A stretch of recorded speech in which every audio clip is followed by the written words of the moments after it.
என் சுவாச காற்று வரும் பாதை பார்த்து உயிர் தாங்கி நான் இருப்பேன். மலர் கொண்ட பெண்மை வாராமல் போனால் மலை மீது தீ குளிப்பேன்.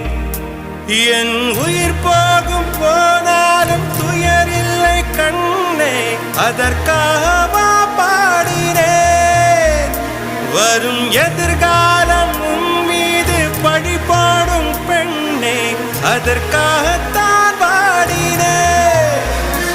முதலா முடிவா அதை உன் கையில் கொடுத்து விட்டேன்.